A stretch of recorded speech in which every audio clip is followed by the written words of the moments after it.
According to the National Crime Information Center's Missing and Unidentified Persons Statistics for 2014, there are 84,924 active missing person cases in the U.S. today.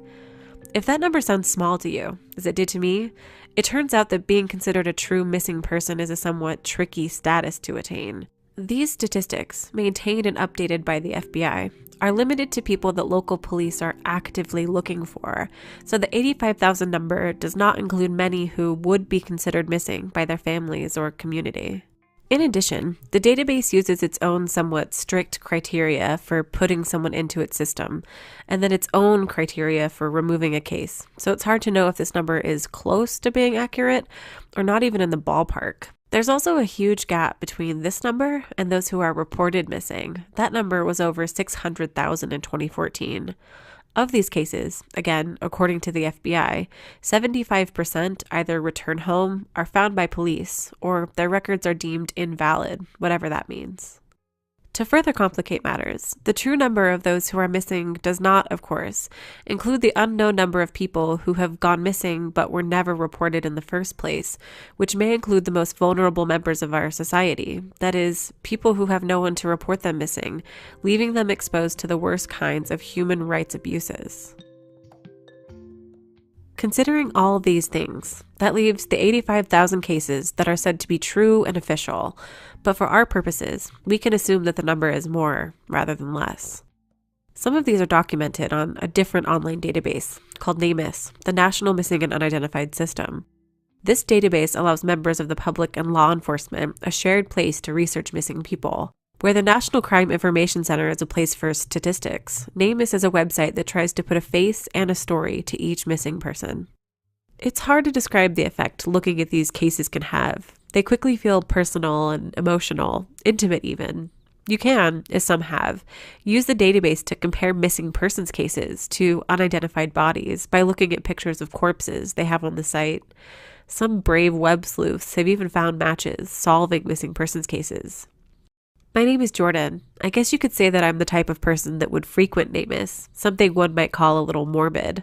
This fascination with true crime mysteries is one I have always shared with my closest friend, Daniel. When we met as college students in Los Angeles, we bonded by obsessively watching true crime, especially TV shows like Forensic Files and 48 Hours. These shows detailed infuriating mysteries. We would rehash the story again and again, coming up with clues, developing theories. We were popcorn-eating armchair sleuths of the laziest order. Little has changed on that front. We're older, have college degrees, had various jobs, both as English teachers and writers. We're not official investigative journalists or detectives, but what we always come back to is the story.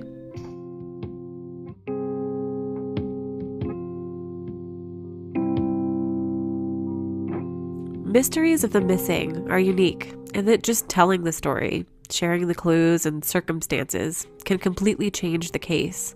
There's the feeling to these stories that there is something else out there to know. If only someone was looking, talking, or even thinking about the story. That's where we hope this podcast comes in. Many missing persons cases are cold cases, meaning that all investigative leads are spent, time has passed. They are open cases, unsolved. Thin Air is a podcast devoted to warming these cold cases again. We hope to do this by reconstructing the missing person's narrative, telling the story of their lives and the day they went missing. We will break down the circumstances of their last known whereabouts, questioning the major pieces of evidence. Our narratives will explore theories for where the missing person could be now and what could have happened to them. Each episode will be dedicated to a different missing persons case and will be released every other week, available on iTunes and our SoundCloud. Links are at our website, thinairpodcast.com. On our site, you'll find much more information about us, the cases we discuss, and links to our Patreon page. On this, our first episode of Thin Air, Daniel tells the story of Charlie Allen Jr., a college senior who was last seen running into the cold Massachusetts woods early one October morning in 2007. 22-year-old Charlie Allen Jr. was last seen at 3 a.m. on October 12, 2007, crawling through the second-story window of Jean Boudreau's Massachusetts home. He was shirtless, shoeless, and wearing only running pants. Charlie was looking for his friend Mason, who lived some 30 minutes away in a different part of town.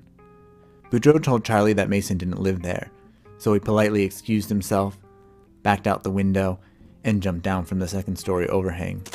Then, he ran off into the snowy woods bordering her house. That was the last confirmed sighting of Charlie Allen Jr.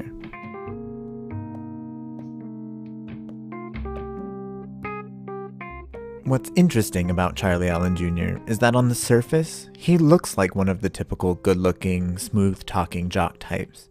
He's 6 feet tall, weighs somewhere between 175 and 190 pounds.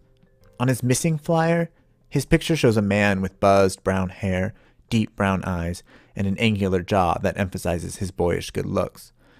On all accounts, Charlie seemed like a normal college senior, interested in the things college seniors are interested in. You know, girls, sports, video games.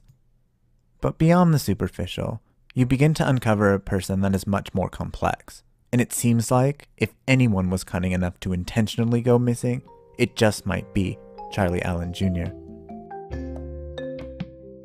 Yeah, well, I mean, first off, very intelligent. Probably one of the smartest people I've ever known. That's Anthony. Anthony is one of Charlie's best friends. In fact, Charlie had been living with Anthony during the summer of 2007 before he went missing. Before he went missing in 2007, he lived with me for the summer. I think it was probably from like July till September. I asked Anthony how he remembers Charlie. He had a very good memory, basically a photographic memory. To give you an example, you could basically give him a credit card. You could show him the credit card. He would look at the credit card number and maybe give him, I don't know, 15 or 20 seconds. He'd recite it in his head, and then he would just remember it. So he was very good at just quick memory. He was goofy, but at the same time, if you didn't know him very well, you might think that he's kind of serious. But when he kind of hung out with his friends and stuff, he had a really goofy side of him that not too many people got to see. There's something about the way Anthony laughs here that sticks out to me. When we talked to Anthony, it was just a few days after the 8-year anniversary of Charlie's disappearance.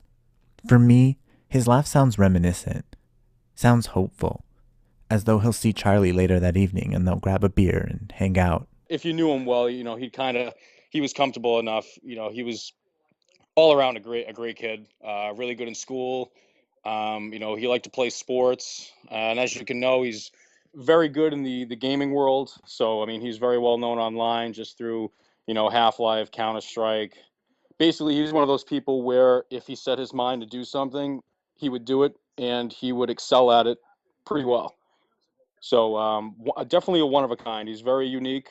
But I mean, I really have nothing but, great things to say about him. So.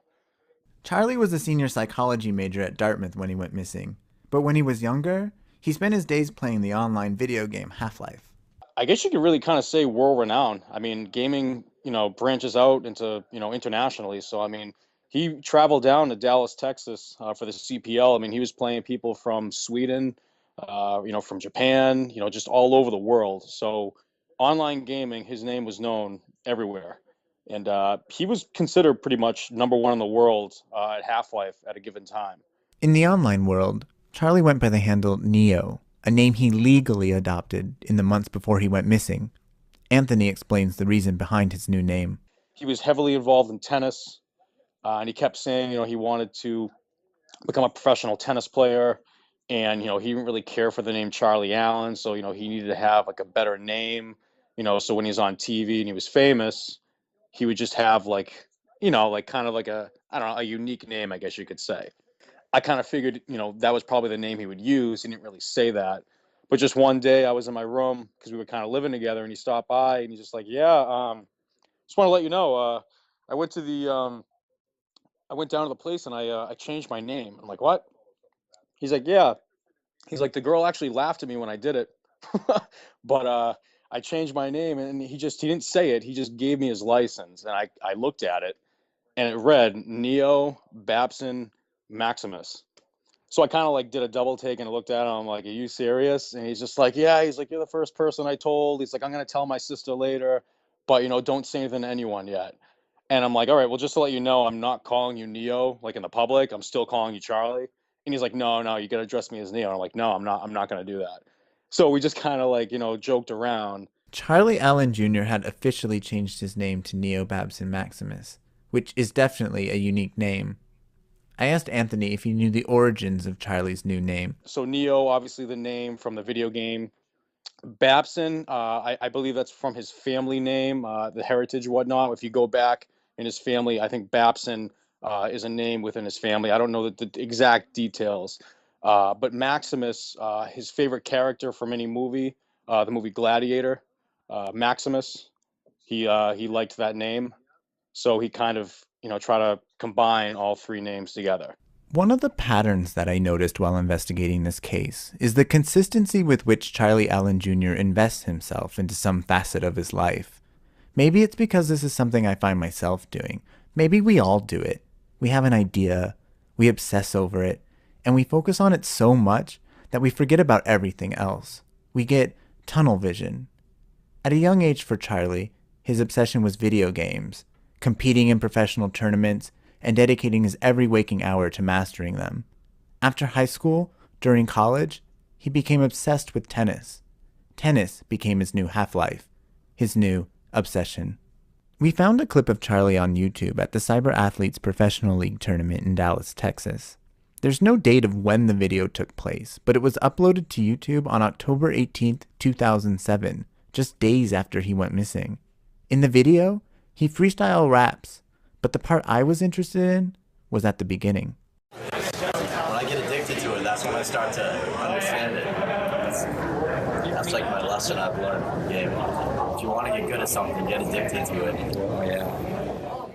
It's kind of hard to hear in the clip, but Charlie says, quote, "When I get addicted to it, that's when I start to understand it.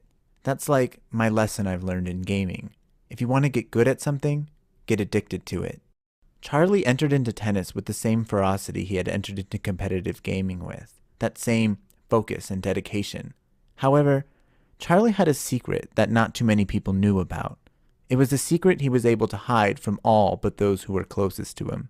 You could tell, I mean, like just even through high school, like, I mean, it was common. People knew about it. They knew that he had bipolar. They knew, like, he was always taking his medication, but you could just, you could tell when he had like his ups and downs. But pretty much he was always normal. Like it wasn't like this person that was like Jekyll and Hyde and like, one moment they're this, one moment they're that. He was like 95 or maybe even higher than that percent of the time he was just normal. I mean, and if he had his downs, he hit it pretty well. But if you knew him, you could kind of tell. But it wasn't like this person where like everybody knew like, oh, he's kind of weird. Like everybody knew him, and some people didn't even know that stuff was going on behind the scenes.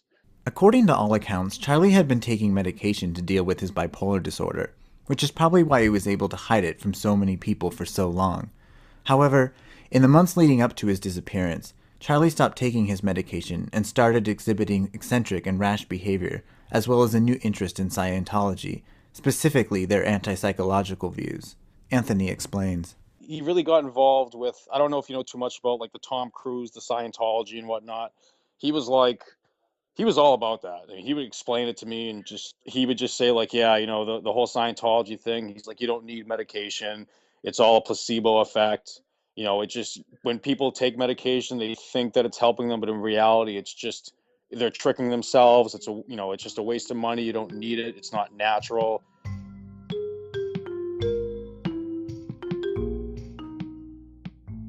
Then there was the fear. The fear that maybe Scientology had become his new obsession, or, at the very least, that it was the root cause behind his break in mental state. I didn't want to entertain the reality that Charlie could have intentionally left his friends and family to become part of a religious cult. I tried to get permission to speak with the lead investigator on this case to see if they ever considered this as a possible lead, but I could never reach anyone for comment. With that thought residing in the back of my mind, Anthony continues. And he just kind of explained that to me. And his sleeping pattern, I forgot where he got this from, but it was really weird. And I think this impacted his overall mind process because he was probably lacking sleep. He wouldn't sleep like normal people. He would say during the day, because this was the summer, he would, maybe take a nap from, I don't know, like just say 12 o'clock in the afternoon till 2. Then he would go play tennis. or he would do whatever he's going to do, and then maybe he'd come back around 5 o'clock. He'd take like a half an hour nap. Then maybe he'd be up for 2 hours. Then maybe he would take another hour or 2 hour nap. And basically every 3 or 4 hours, he would take a nap anywhere from a half an hour to 2 hours. And that's what he would do. I honestly think that with the combination of him not taking the medication that I guess he was supposed to be taking, probably just made him overall act different. Anthony elaborates on how Charlie was acting in the months leading up to his disappearance, including an impromptu trip to the 2007 Boston Open. One thing that he did do that was absolutely extremely weird, he was very involved in tennis, and at this time period, the U.S. Open down in New York was going on. He actually just said, "Hey, you want to go to it?" I'm like, "Dude, it already started. We don't have tickets." He's like, "Yeah." He's like, "But I really want to go." I'm like, "Well, I would go if we planned it out." And the next day, because he kind of was staying with me. He might crash on the couch or whatnot. I got up. He wasn't there, and I just figured, okay, maybe he went to see his sister at PC because it was down the road. He ended up texting me a picture, and it was kind of like a selfie shot of him and like one of the professional players. It was one of the female players, and he's like, yeah, he's just like, I drove down to New York like the very next day. He's like, I ended up just crashing on one of the benches, and then when they let people in, I kind of snuck in. And then he's like, when the match was over, because they would do day and night sessions, so when the day session was over, he went in the bathroom and he's hid in there, so that way when the night session started, he was already in there. I believed him because he showed me pictures, and then he ended up just kind of doing that, and then just crashing on a bench, and then he drove back up. So very, very spontaneous, I guess you could say. This wasn't the only time that Charlie showed strange behavior before he went missing. There was an incident when I was in Rhode Island where him, his sister, and his mom, they went to Newport, Rhode Island. I think it was for tennis. And I guess he wanted to stay, and they wanted to leave. And I guess when they were leaving, he actually, hopped out of the car as they were driving and then just ran into some bushes, they told me. So he called me after he did that, and he's like, "Hey," he's like, "I'm down in Newport. I'm at a tennis thing." He's just like, "I just hopped out of the car. I don't want to leave." He's just like, "If my sister or mom calls you, don't tell them where I am." This story that Anthony tells, that Charlie jumps out of a moving vehicle to stay behind, truly shows his mental state prior to his disappearance. It seems like if Charlie commits himself to something, nothing will get in his way. I mean, obviously, I knew the situation, like, he's not in the right state of mind. But at the same time, we obviously had a connection. So, if he told me not to do something, I wanted to respect that in case he found out, maybe that would set him off. So I just kind of told the sister, look, don't worry about it. I talked to him. He's going to be coming back here later. I know that's kind of weird what happened, but just let me handle it. And then, his mother got on the phone, and, I talked to her, and obviously, that's, it's his family and whatnot. So, I had to tell him, even though I didn't want to. And I just said, yeah, he's over in the bushes, I think by because there's a baseball park right down in Newport Center. So anyway, I remember him calling my phone. I didn't have it on me, but he left me a voicemail, and he just, these aren't the exact words, but basically he said something along the lines of, "Hey, I just want to let you know, I'm pretty mad that you told them where I was. And when I become a professional tennis player, I was going to buy you a Viper, but now I'm not. Bye." And then he hung up on me. So I remember him saying that, and I just laughed. And then I saved the message and played it for him the next time I saw him. But then I don't have it. I wish I still did. This impulsive behavior continued until the day of his disappearance, October 11th, 2007. Charlie was supposed to have lunch with his father. Instead, the two spoke briefly on the phone, and Charlie played tennis with his friend Mason on the UMass Dartmouth campus where they both attended school. The two had dinner together at the cafeteria, and at one point during their meal, Charlie reached over the table, grabbed a slice of pizza off Mason's plate, and began eating it. When Charlie was confronted, he said that he thought it was his pizza. They laughed about it then, but now it seems like foreshadowing. Mason and Charlie left each other with the agreement that they were going to meet up at 8 o'clock to go to a party. At some point, Charlie's sister Brittany calls him on his cell phone. She had recently discovered that his Facebook was deactivated and was calling to make sure everything was okay. We couldn't reach his sister for comment, but Anthony recalls hearing from her shortly after Charlie goes missing.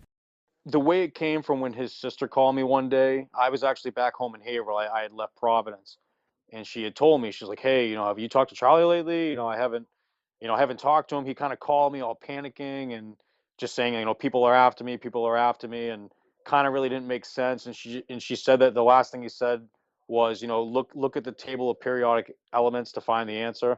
And then he hung up, and I was like, no, I haven't talked to him. So I kept calling him because I had just seen him, I think, the previous week.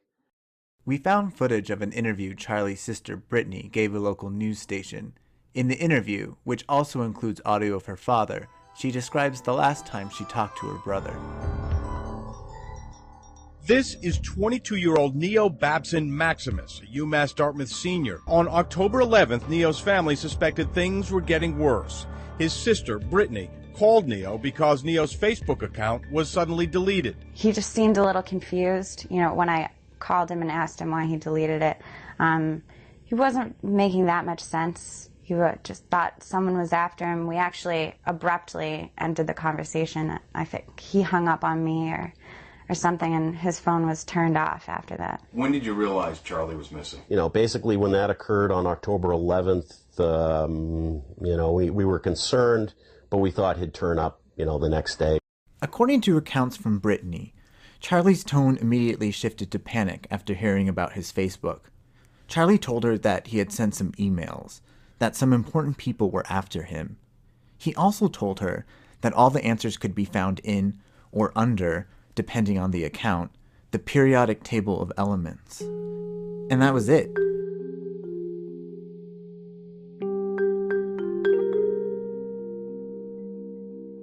It wasn't long after his conversation with Brittany that he called both his mother and father on their respective cell phones and left them both conflicting goodbye messages.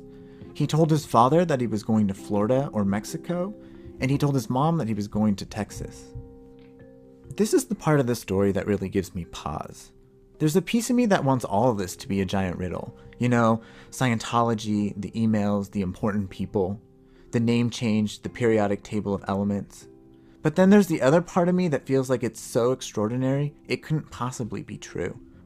I'll admit it, I spent hours trying to see if Neo Babson Maximus was an anagram for something, or if maybe you could spell his name with the periodic table of elements, as if that in itself would mean anything. Or maybe there was a clue hidden in the movies he named himself after.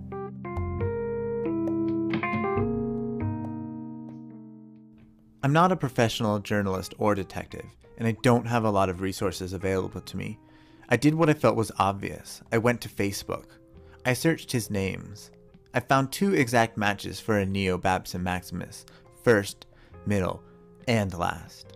One is a profile from Mexico, and another appears to be a teenage boy, and they both look nothing like Charlie. The profiles seem to be real people too, so I messaged them. I wanted to know if that was their real name, or if they had ever heard of a Neo Babson Maximus. I'm still waiting for my reply. Next, I went to Spokio.com. It's like the white pages of the internet, except you have to pay for information. I signed up for it and I searched for Neo Babson Maximus, and there was one search result for a Neo Maximus in Norwalk, Connecticut. I called the number. It was disconnected. It seemed unlikely, though, that Charlie would intentionally go missing yet still use a name that everybody knew about, especially if he's as genius as everyone says he is. Still, it nagged at me. It still nags at me today. I have no explanation for any of this. Charlie never met Mason that night. He stopped answering his phone. All of his calls went to voicemail. Then, around 2 a.m. that morning, Charlie climbed through the second-story window of Jean Boudreau's home. She was sleeping in her bedroom when he opened the window, and he told her that he was looking for his friend Mason. Startled, she told him that Mason didn't live there, so he politely excused himself, backed out the window, jumped down from the second-story overhang, and ran off into the woods by Jean Boudreau's home. This is the last confirmed sighting.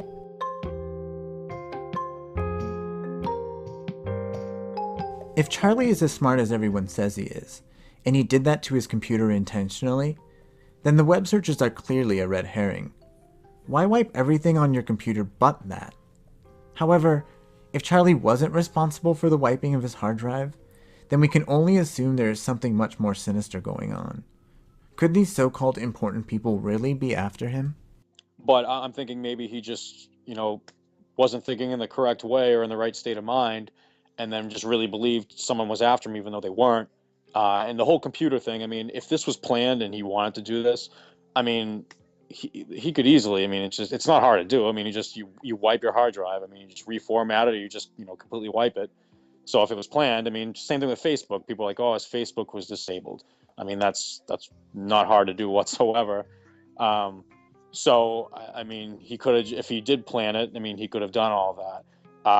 I mean, if he just disappeared randomly and it wasn't planned and then all that happened, then, I'm not really sure. Because, I mean, if it's not planned, how can his computer be wiped, his Facebook disabled? It's tempting to be an armchair psychologist and hypothesize that Charlie Allen Jr. was in a manic state, which heightened his paranoia and caused him to run into the woods and never come out. But 2 major searches have been conducted in the 4-mile radius around his final confirmed sighting, and they both have turned up nothing. No body, no bones, nothing. In fact, Charlie's cell phone, charger, and wallet have never been found. Neither the cell phone nor wallet have been used since October 11th, 2007, the day he went missing.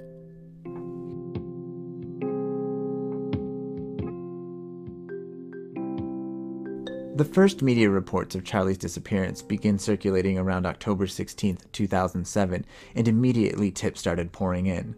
However, the only credible tip, and I use the word credible loosely here, comes from a truck driver who reported seeing a barefoot and shirtless white male flagging down another truck driver. The truck driver's dates and facts are a little hazy. And, like that, the case too goes hazy.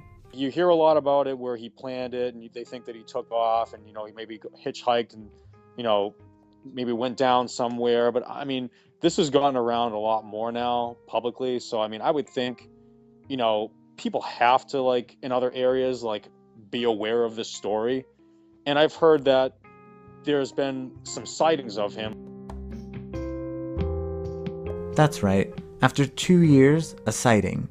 It was December of 2009. Stephen Kelly and his family were living in New Bedford, Massachusetts, some 7 miles from the UMass Dartmouth campus, when they get a knock on their door around 4 in the morning.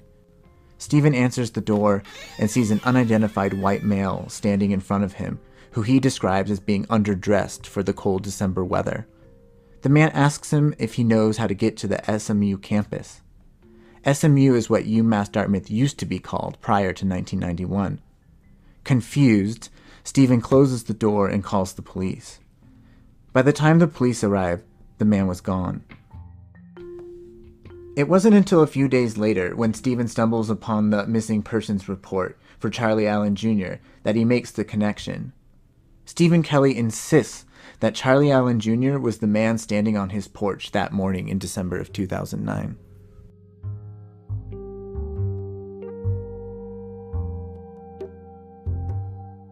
I didn't anticipate that, at first when this all happened, I figured, he's just being an idiot, he'll come back, he's going to have a good story to tell, whatever. I didn't think, that it was going to evolve into all this where it's, 8 years down the road, it's still the same situation. I mean, knowing him, like I feel confident that, he's still out there. I mean, like I said, he was very smart. Even if he's not in the right state of mind, he's still very, very intelligent.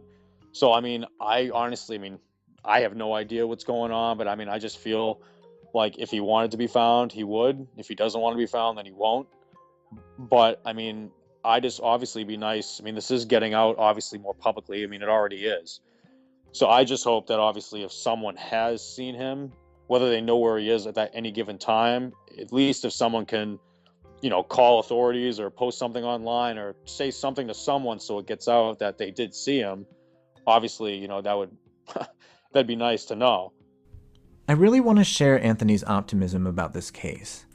But what makes this case so challenging and yet so fascinating is the sheer number of possibilities that could account for what happened to Charlie. Yet, it seems that every one of these possibilities leads to so many more possibilities.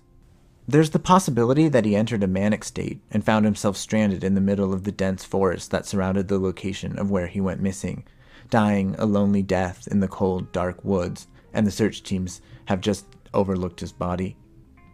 Then, there's the possibility that he left intentionally, that he deactivated his Facebook, although he acted surprised and panicked, wiped his hard drive, planted the red herring, and took off in the opposite direction, where publicity regarding his case was minimal.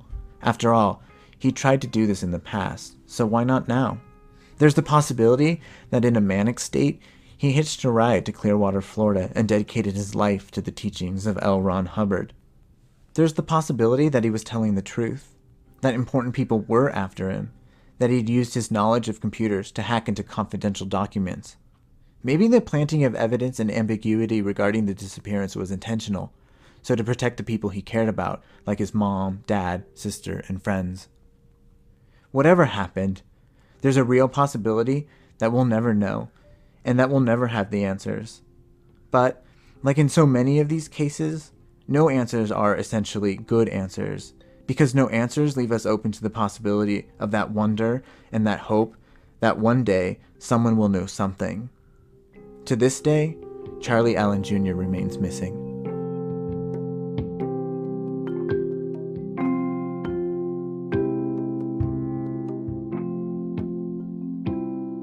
That was Daniel reporting on the disappearance of Charlie Allen Jr. For more information on the case, along with pictures and other information related to this story, please visit our website at thinairpodcast.com. And of course, if you have any information about this case, please contact Detective George Perry of Dartmouth Police. His contact information is on our website. On the next episode of Thin Air. And there were more. I mean, there's more. When you start opening up their lives in Oregon, there's kids that went missing in Oregon, and then when they went to Arkansas, there's kids that went missing they're serial killers, and I don't have any doubt in my mind about that.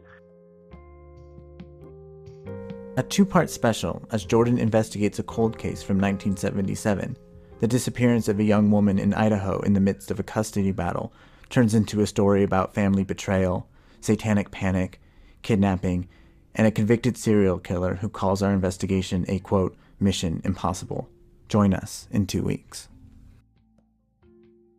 Today's episode was produced by myself, Jordan Sims. And myself, Daniel Calderon. Thank you to Anthony Costanzo for talking with us about the disappearance of his friend Charlie. Music today was provided by Blue Dot Sessions. You can check out their website at blue.sessions.bandcamp.com. For any questions or feedback, you can contact us at thinairpodcast@gmail.com. Thin Air Podcast is independently produced and financed. If you like what you hear and want to support this podcast so we can keep producing episodes, please visit our website at thinairpodcast.com for links to our Patreon page. Patreon is a website dedicated to supporting artists in their endeavors. It allows you to pledge a monthly amount towards supporting this podcast. With enough support, we could improve our overall quality, produce more episodes, hire staff, and eventually become a professionally produced podcast. That would be huge. Please visit our website. That address again is thinairpodcast.com.